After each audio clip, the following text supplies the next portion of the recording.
Sa Gawad Lingkod Bayani event sa Malacanang araw ng Miyerkules, si Executive Secretary Ralph Recto ang kumatawan kay Pangulong Ferdinand Marcos Jr. Ayon kay Recto, inaasikaso ni Pangulo Marcos ang mga dokumento at patuloy na nagtatrabaho habang sinusunod ang payo ng mga doktor na kaunting pahinga lang matapos siyang isailalim sa medical observation dahil sa diverticulitis. Dagdag ni Recto, wala umanong dapat ikabahala sa kalusugan ng Pangulo at maayos ang lagay nito habang nagpapagaling. Konting pahinga lang. Just like any other normal individual. Wala mo nang pabigay. I'm sure pag kayo pumunta sa doktor at masakitan sa inyo, sasabihin sa inyo, mag-rest di kayo ng 1 week.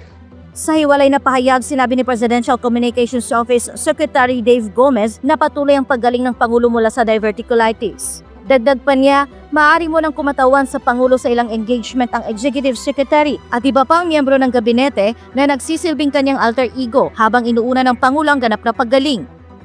Samantala, sa Palace briefing sa araw ng Miyerkules, inihayag ni PCO Undersecretary at Palace Press Officer Claire Castro na hindi na kinakailangang maglabas ng medical bulletin hinggil sa kalagayan ng kalusugan ni Pangulo Marcos Jr. dahil hindi naman daw life-threatening ang kondisyon nito. Binigyang diin niya na karaniwang naglalabas lamang ng medical bulletin kapag may seryoso o kritikal na karamdaman.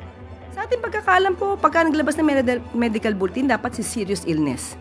Kung sinabi ng Pangulo na hindi ito life-threatening, so ba't kailanganin po sa ngayon ang medical treatment? Medical bulletin.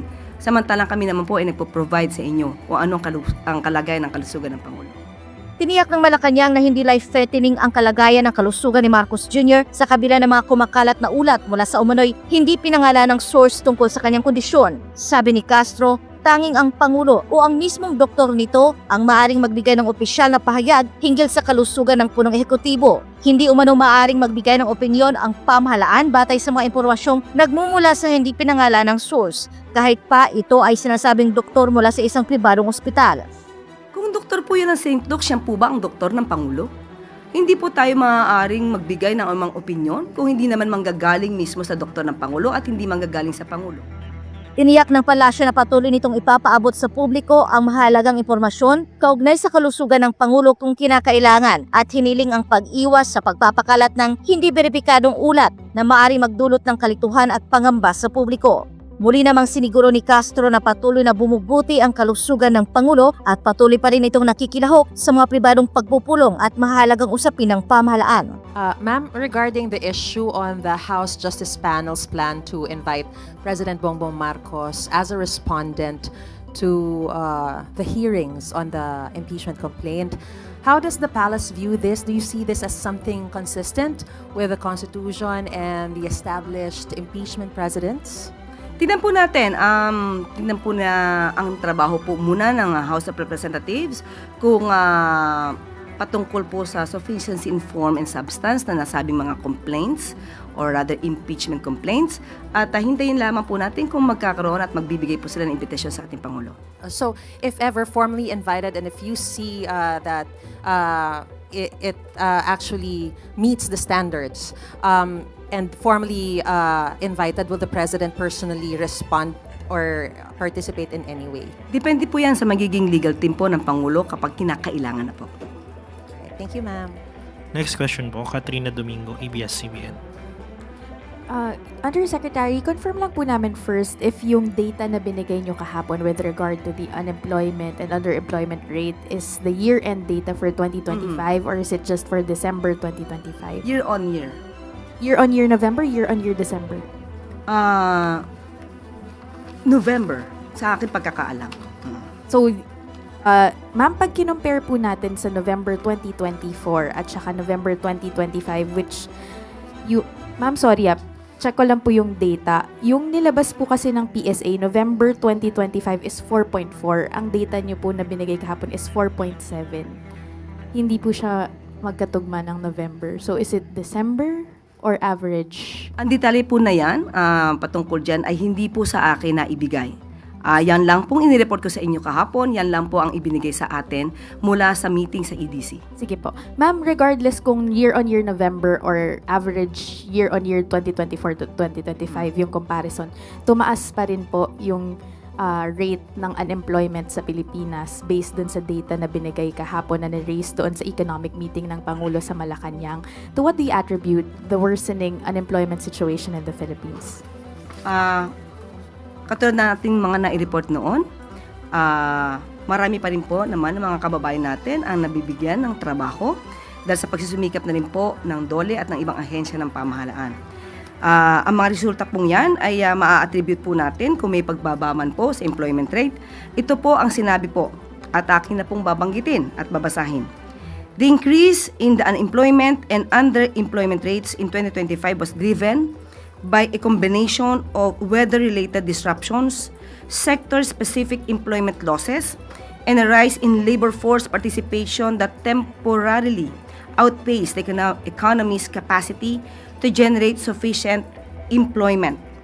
At the same time, typhoons and adverse weather events in the second half of 2025 disrupted economic activity, reduced operating hours, and led to temporary closures in several localities, contributing to job losses and fewer working hours, especially in vulnerable sectors. May you Basahin ko na rin po ito para po baka matugunan yung inyong katanungan kanina. On annual basis, the unemployment rate rose to 4.2% in 2025, January to November 2025, from 3.8% in 2024, while the underemployment rate increased to 12.3% from 11.9%, indicating softer labor market conditions year on year.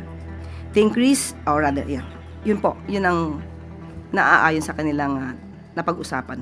anong sectors po yung pinaka naapektuhan ng unemployment numbers? Okay, according to the report,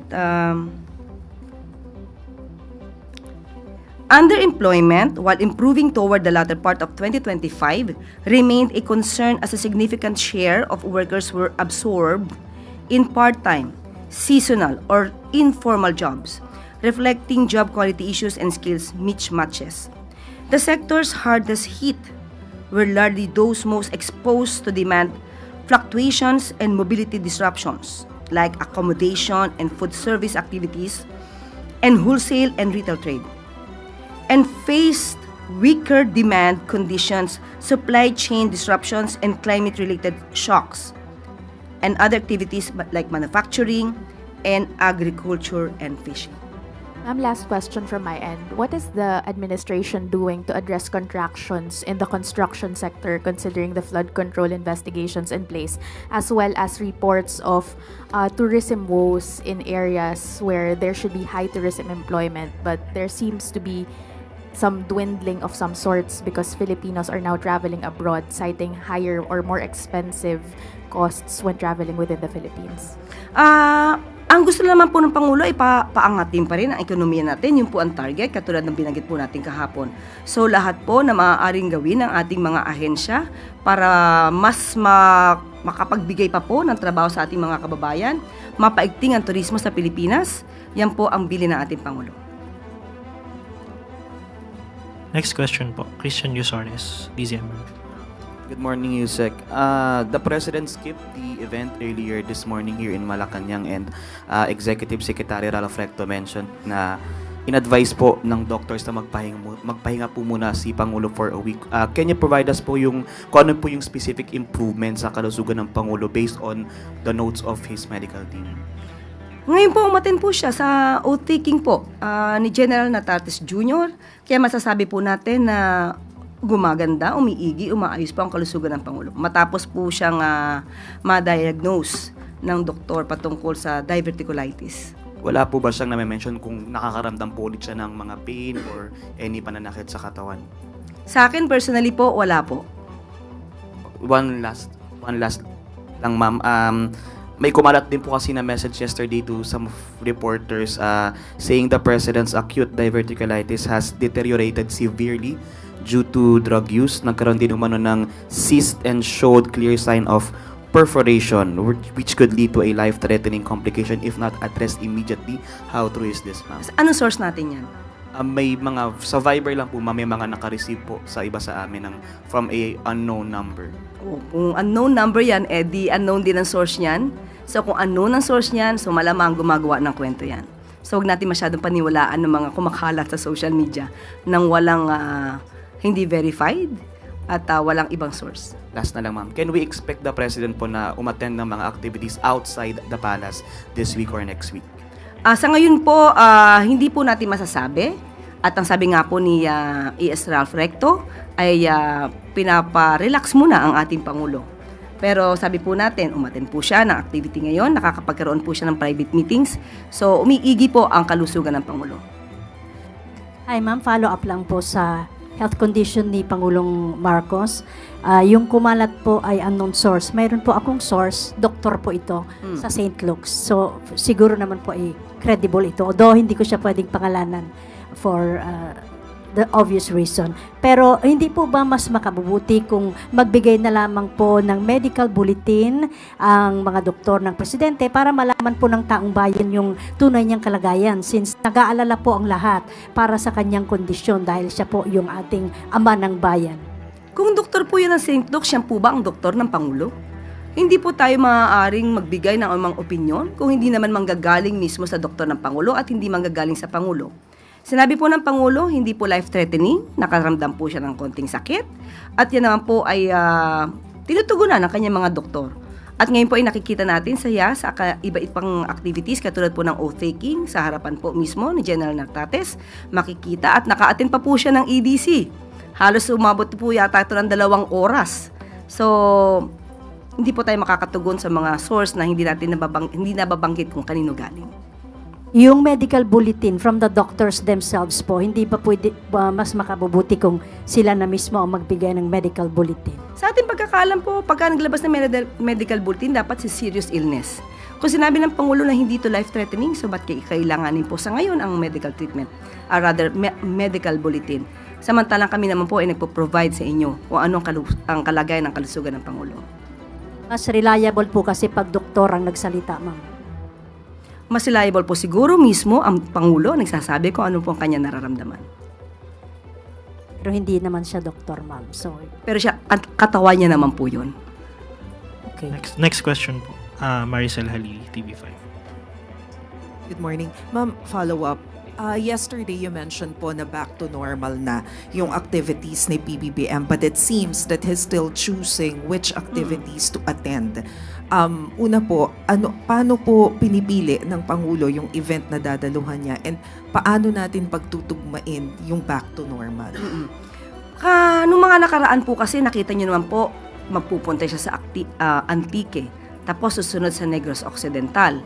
Isang araw lang po yun. Tapos susunod po, may meeting sa hapon. So yun po ang sinasabi ni E.S. Ralph, kailangan medyo hinay-hinay, pero hindi naman po talaga lahat. Hindi po mapapahinto ang Pangulo sa pagtatrabaho kung may kinakailangan po siya na gampanan ng mga private meetings at mga ibang activities katulad po ng EDC meeting. Yan po ay pinupuntahan po ng Pangulo. Kasi for example, yung kanina ma'am, within the palace lang naman yung event. So why did the President decide to skip the event kahit na nasa loob lang siya ng palasyo? So ano po yung nagiging factors to decide na okay, pwedeng dumalo dito ang Pangulo, dito wag muna? Nasa prerogative na po ng Pangulo yon. Kung nararamdaman niya po na ito muna ay dapat atinan muna ng mga alter ego ng Pangulo, yun po. Yun naman din po ang in-explain ni E.S. Ralph Recto.